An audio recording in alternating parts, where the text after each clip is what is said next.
The skies of Cold War Asia, two Chinese aircraft became symbols of ambition,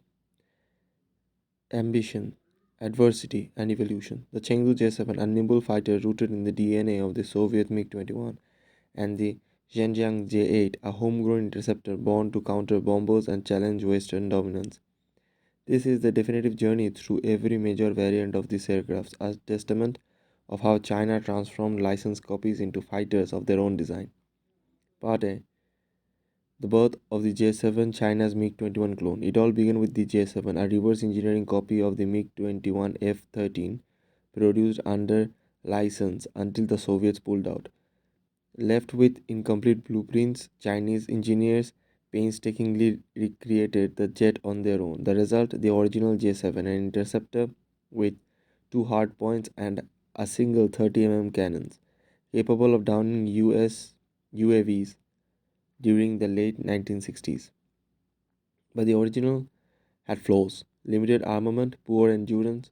So came the J-71, adding a second cannon, better inlet control, the first step towards independence. Part 2. The J-72 series, China's first real fighter. The J-72 represented a leap forward, improved engines, better fuel economy, and most importantly, a safer ejection seat. With the HTY-2 seat, pilots had a fighting chance at low speed and low altitude. Export variants like the F-7A and F-7B soon followed, sent to countries like Iraq, Sudan, and even the United States for aggressor training. The J-7-2A and J-7H introduced Western inspiration avionics, eventually electronic countermeasures, laying the groundwork for serious moderations.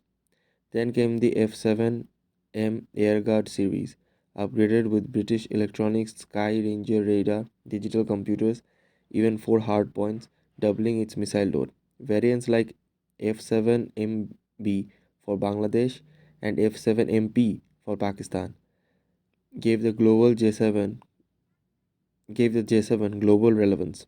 These jets could now carry PL-5, PL-7, or even AIM-9L sidewinders. By the late 1980s and 1990s, China completely reimagined the J-7. The J-7E introduced double delta wings for extreme maneuverability. The F-7MG and F-7PG brought Doppler radars, HUDs, and Western cockpit layouts. Finally, the J-7G, and the last and most important version, came with PL-9 missiles, helmet-mounted sights, and modern HOTAS controls. What started as a crude MiG clone had only become a distinctly Chinese fighter, ready for modern combat. The J-8, from supersonic dreams to strategic interceptors, while Chengdu refined the MiG-21, Shenyang had bigger dreams, a two-engine interceptor to match the Phantom F-4. The result was the J-8, born in the 1970s to chase down high-speed US bombers. With long legs, twin engines, and a 2.2 Mach top speed, it was a true high-altitude garden, but early variants lacked proper fire control radars and limited their potential. Entered the J-8-1, later called J-8A, adding a JL-7 radar, better HUDs, and a PL-5 missiles. The J-8E took things further with ECM flare dispensers and a more modern canopy. While limited in dogfighting, these jets excelled in speed, altitude, and defensive patrols. China knew it needed a true third generation fighter. The J-8 2 series brought side intakes, freeing space for larger radars. Variants like J-8B and J-8D featured data links, HUDs, and even in-flight refuelings.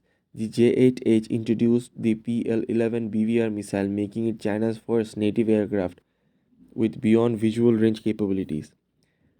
J-8F, the peak of platform. Then came the J-8F, the most capable variant, armed with PL-12 active radar missiles, advanced X-band Doppler radar, electronic warfare pods, and the multi-target tracking. It was China's final word in the third generation era. With twin wing fences, a powerful engine, and a digital flight systems, the J-8F could finally hold its own in modern aircraft. A fourth generation version, the J-8 III, was proposed with canards, fly-by-wire, and super radar. But after losing prototypes to accidents, the budgets cut due to the arrival of the Sukhoi 27 and the J-8 III project was cancelled. Its technologies, however, lived on, shaping future fighter jets like the J-10 and the improving J-8F. Today, both the J-7 and J-8 are being retired, entering an era that began with Soviet blueprints and ended with indigenous innovations. Their legacy lives not on just in Chinese skies, but in the digital world of DCS World, where modders and fans keep the flame alive.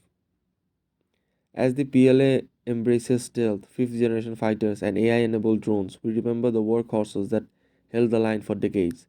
The J-7, China's fishbait phoenix, and the J-8, the silent spear of the stratosphere. Will we soon see them fully simul- simulated in the DCS world soon? Perhaps. But even if we don't, their story is worth remembering as milestones on Chinese path from imitation to innovation. If you enjoyed this breakdown, subscribe to more in-depth military aviation history. Comment below with which J-7 or J-8 variant would you want to fly in the DCS world. Thank you very much.